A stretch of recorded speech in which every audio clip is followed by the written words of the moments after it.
4.15 총선 완전 정복.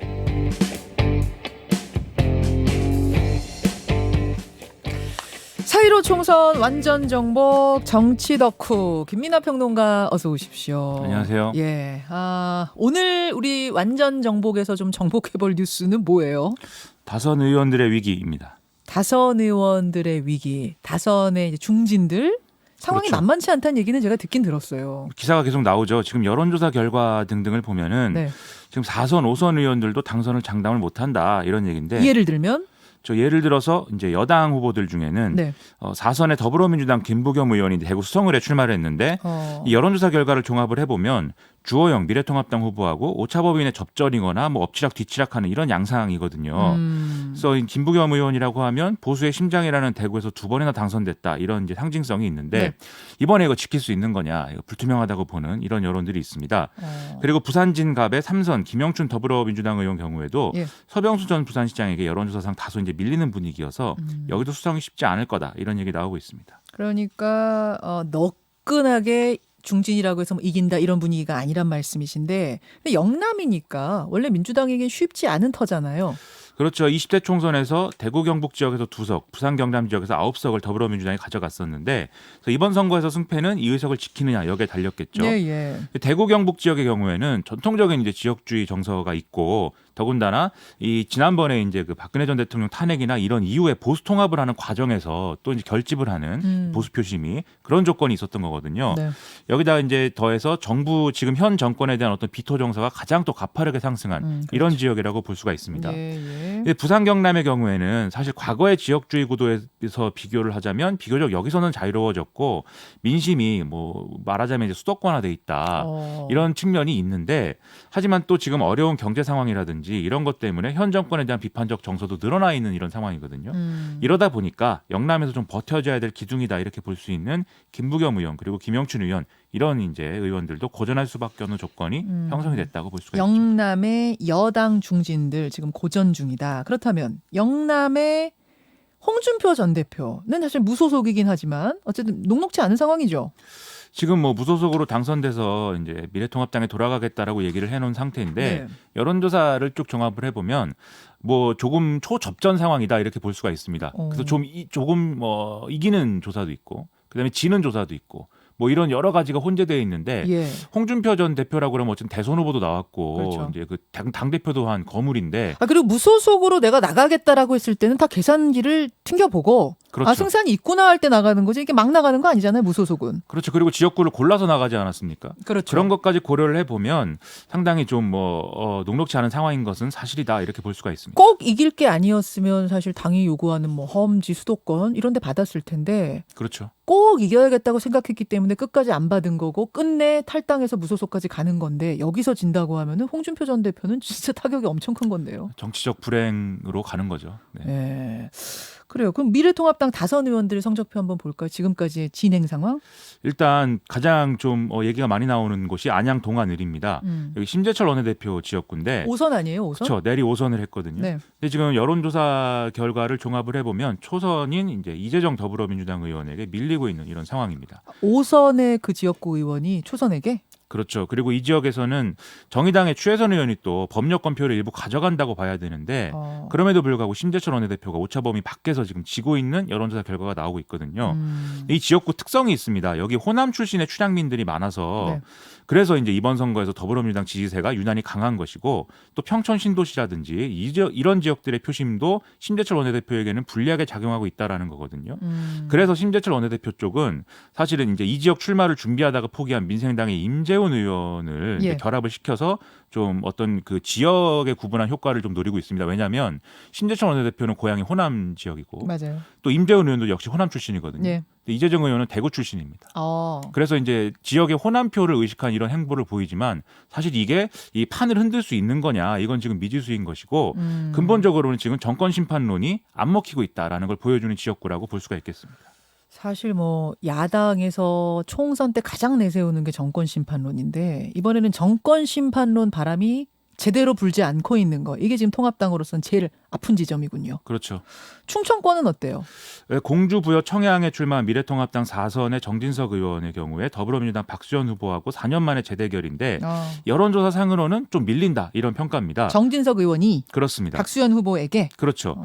일단 공주 출신인 이 박수현 후보가 자기가 원래는 지난 선거에서는 열세였던 부여, 청양 이 지역에서 좀 지역구를 좀 다지는 뭐 이런 걸 했는지 지지를 좀 얻고 있는 그런 상황이고 예. 새누리당의 의원 출신인 김근태 무소속 후보가 지금 보수 표심을 나눠 갖는 상황이 있기 때문에 여기가 지금 김근태 후보 무소속으로 나온 곳이에요. 그렇죠. 그래서 이제 정진석 의원한테는 손해다 이런 상황이고요. 예. 그리고 마찬가지로 또 충청권에 오선 의원의 또 충북 도지사까지 지낸 바 있는 충북 청주 흥덕의 정우택 의원 여기도 이제 관심사인데 정우택 의원 더불어민주당의 도종환 의원한테 지금 역시 밀리고 있는 상황이거든요. 이 영향은 일단 원래 이제 그 정우택 의원의 지역구가 충북 청주 상당구인데 옮겼군요. 그렇죠. 여기서 컷오프 돼서 사실 그 청주 흥덕으로 이제 옮긴 영향이 첫 번째가 있고 예. 두 번째 여기도 무소속 후보가 지금 있습니다. 이양희 후보가 나와 있는데 예. 여기랑 지금 그 단일화를 하자고 제안을 해놓은 상황이거든요. 근데 거부한다고 해서 이게 어떻게 될 거냐도 관건입니다. 자, 충청권의 중진들 모습 봤고 호남 어때요? 호남.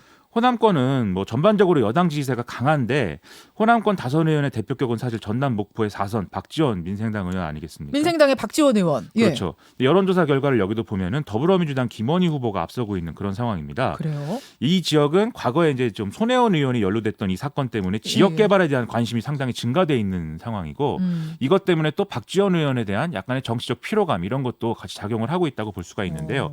정의당의 윤서아 원내대표가 또 상당한 지지를 획득하고 있다. 여기가 이 점도 지금 변수인데 3파전인 거죠. 박지원, 김원희, 윤소아. 그렇습니다.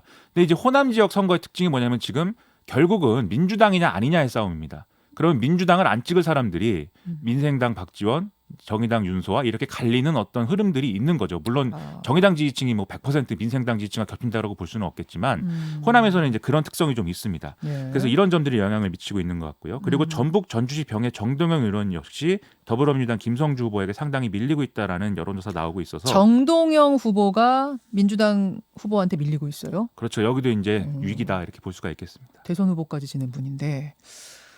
그럼 요즘 뭐 쭉 얘기를 듣고 보면은 여당 뭐 김부겸 후보부터 시작해서 야당의 뭐 후보들 전국적인 인지도를 가진 다선 의원들이 상당히 고전하고 있는 곳이 꽤 있다는 얘기인데 이유가 뭐라고 보세요? 지금까지 말씀드렸듯이 개별 지역구의 상황 그리고 여기서 형성된 선거 구도 그다음에 이제 지역민들의 세대 교체 요구 이런 것들이 영향을 미치는 건데 특히 지금 정권 심판론에 힘이 실리느냐 그렇지 않느냐 이 점이 하나가 굉장히 상황을 좌우하는 측면이 있고요. 두 번째는 쭉 말씀드린 것 중에 무소속 후보라든지 네. 제3당 제3세력 후보라든지 이런 이제 후보들이 완주를 하느냐 이 여부도 지금 상당히 영향을 미치고 있는 거거든요. 예, 이 점에서 이제 다선 의원들의 운명이 갈릴 수가 있다 이런 상황입니다. 근데 뭐 지금 보름 정도 남았으니까 사실 몰라요. 선거판에서 보름은 그렇죠. 길거든요. 우리가 비유적으로 조선왕조 500년이라고 합니다. 네. 조선왕조 500년 보름을 앞두고 지금은 고전하는 것처럼 보이지만 결국은 당선될 거다 하는 후보 뭐 개인적으로 평론가 자격으로 한 명 고른다면 그 선거는 막판까지 가봐야 하는 건데 네. 마지막이 되면 사실 대부분의 평론가들이 예측하기로는 초접전 선거가 될 거다 이렇게 보거든요. 그래요. 이 초접전 선거가 되면 사소한 것으로 사실은 당락이 갈릴 수가 있습니다. 맞아요. 그래서 사실 뭐 예측하기는 위험하지만 저는 충청권 여론은 좀 우리가 주의 깊게 볼 필요가 있다라는 생각이 드는데 충청? 그렇죠. 이렇게 초접전 상황이 될 경우에 사실은 스윙보터가 비율이 큰 지역이 사실은 좀 전체 판을 좌우할 수도 있고 하는 측면이 있어서 지금 충청권의 경우에 상황이 어떻게 되느냐 이 점을 좀 중심에 놓고 보면 누가 당선되느냐도 좀 볼 수 있을 것 같고요. 그리고 지역구에서 자기 기반이 좀 탄탄한 기반을 계속 유지하고 있는 다선 후보의 경우에는 사실 지금 말씀드린 어떤 결과들은 앞서의 내용들은 여론조사가 기반이기 그렇죠. 때문에 여론조사. 이건 또 달라질 수 있는 거거든요. 그래서 지역 기반을 또 탄탄히 갖춘 후보를 또 유심히 봐야 된다. 이런 왜 생각입니다. 그러냐면 여러분 여론조사 전화 왔을 때는 이제 뭐 이렇게 뭐 마음이 조금 가다 5% 더 가도 그쪽을 얘기할 수 있는데 당일날 투표장에 가서 그것도 이 코로나 국면에 투표장에 가서 열성적으로 투표를 할 사람들은 탄탄한 지지 기반이거든요. 그렇죠. 그래서 이게 달라질 수 있다는 거죠. 그리고 이제 예를 들면 지역구로 옮겼다든지 현역 의원이 그럴 경우에 자기 지역에 있는 지지 조직을 다 옮겨가는 게 아니지 않습니까? 아니죠. 그런 점도 같이 고려해서 봐야 되겠습니다. 알겠습니다. 누구 하나를 찍지는 못하시는군요. 제가 뭐 꼭 찍으면 틀리더라고요. 네. 사실은 제가 찍으라고 말씀드렸지만 답이 나오기 어려울 거라고 생각했고요. 다음 키워드 뭡니까? 갈팡질팡 여당 표심입니다. 여당 표심이요? 이 민주당을 지지하는 지금 표심들이 정당 투표에서 어디로 갈 거냐 이게 지금 상당히 어려워지는 예측이 어려워지는 상황입니다. 이 말씀은 지금 더불어시민당이냐 열린민주당이냐 놓고선 정당 투표 고민한다 그 얘기시군요. 그렇죠. 원래도 있는 고민인데 이게 논란이 지금 벌어지고 있어서 또 고민스러운 지점인데 먼저 이제 더불어민주당이 공인하는 비례정당인 더불어시민당 후보 관련 논란이 지금 불거지고 있죠. 그래서 비례 1번 후보인 신현영 명지병원 가정의학과 교수의 경우에 지난해 8월 모 팟캐스트 방송에서 조국 전 장관의 딸인 조민 씨의 논문 관련 의혹에 대해서 좀 비판적인 태도를 보였다. 이게 이제 지지층의 반발을 사고 있는 상황인데 이 신현영 교수가 어제 그 당시에는 객관적인 입장에서 양쪽의 의견을 다 자기가 얘기했고 특정한 방향으로 판단한 건 아니었다라고 해명을 했지만 핵심 지지층 내에 동요가 감지되고 있는 건 사실인 것 같습니다. 그러니까 더불어시민당 비례 1번. 비례 1번인데 조국 전 장관 딸에 대해서 뭔가 비판하는 발언을 예전에 했었다. 그렇죠. 그게 이제 당 지지층한테는 영향을 줄 수 있다. 그렇죠. 이게 우리 식구가 맞느냐 뭐 이런 의문으로 제기가 되는 거죠. 또 있어요? 그리고 이제 윤미향 정의기억연대 이사장의 경우에 네. 지금 더불어시민당 비례 7번 후보인데 7번이죠. 조선일보 등의 보수 언론이 지금 의혹을 계속 제기를 하고 있습니다. 무슨 의혹이요? 윤미향 이사장이 사드 배치라든지 이런 것들에 대해서 미국을 비판을 해왔는데 네. 자녀를 미국 대학에 보낸 것은 내로남불이다. 뭐 이런 얘기를 윤미향 하고 있고요. 이사장 자녀가 그 버클리 음대 다닌다는 거? 예, 그렇죠. 그리고 배우자인 김삼석 수원시민신문 대표가 과거에 무슨 남매 간첩단 사건 이런 데 연루돼서 징역형을 받은 바도 있다. 뭐 이런 의혹 제기인데요.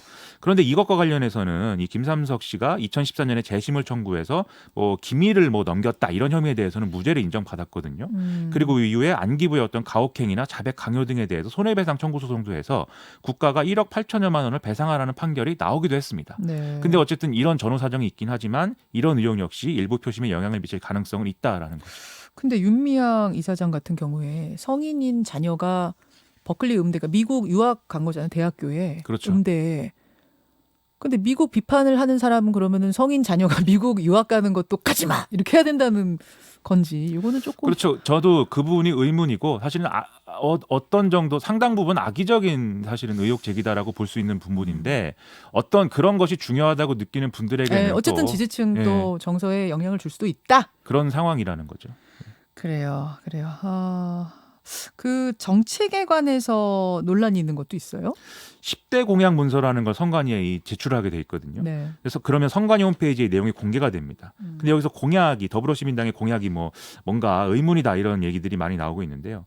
먼저 문제가 되고 있는 거는 지난번에 이제 일제 강제동원 그리고 일본군 위안부 피해자 문제 관련해서 문희상 국회의장이 당시에 추진했던 이 기억화의 미래재단법 이 있지 않습니까? 네. 이것과 관련한 대목이 문제가 되고 있는데 일본의 사과를 법문에 명시하고 2015년에 위안부 합의에 따라서 설립됐다가 해산된 이 화해치유재단의 잔액 약 60억 원의 재원을 포함시킨다라는 내용이 그대로 이제 공약에 들어 있어서 이게 좀 논란이 되고 있고요. 그다음에 이른바 한반도 좋은 이웃 국가 정책 이것도 논란인데 북한을 국제사회의 일원이자 이웃 국가로 인정하자 이런 내용인데다가 북한의 어떤 행동에 대한 비례적 대응 그리고 자주국방과 한미동맹 강화를 두 축으로 한 어떤 군사훈련 강행 이런 것들이 들어 있어서 과연 이 정부의 이런 대북 정책하고 일관성 있게 좀 이어지는 내용이냐에 대해서 의문이 제기되고 있는 그런 내용입니다. 왜 이렇게 된 거예요? 이게 비례연합정당의 특성을 살리기 위해서 참여정당 및 시민단체들의 입장을 반영을 하다 보니까 이렇게 된 건데. 이 당 입장 저 당 입장 다 같이 갈 수밖에 없으니까 연합정당이니까. 그렇죠. 방금 말씀드린 한반도 좋은 이웃 국가 정책 이거는 시대전환 쪽의 주장이라고 하고 그다음에 모든 국민에게 조건 없이 매달 60만 원의 기본소득을 지급했다. 이 공약도 있는데 이건 당연히 기본소득당의 입장이겠죠. 그렇겠네요.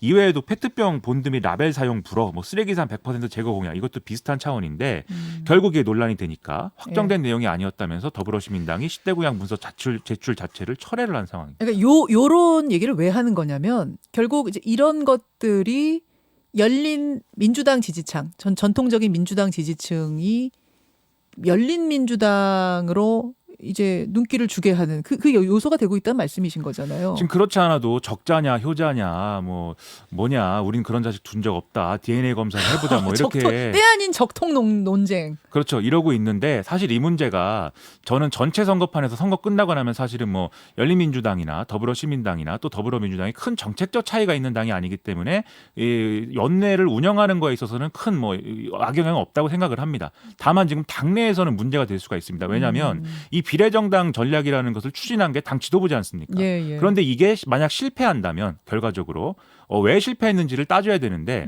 더불어시민당이라는 비례연합 정당이라는 기획 자체가 이 실패의 원인이다라고 한다면 지도부에 타격이 있는 거고 이후에 당권 투쟁까지도 사실은 이어지는 맥락이 형성될 수가 있는 거죠. 반대로 어떤 분들이 열린민주당을 창당해서 이 비례정당 전략이 헝클어졌다라는 평가가 되면 그건 이제 지도부에 힘이 실리는 건데 지금 이 논란이 불거진 맥락은 전자에 가깝기 때문에 그런 점을 우리가 눈여겨봐야 된다는 것입니다.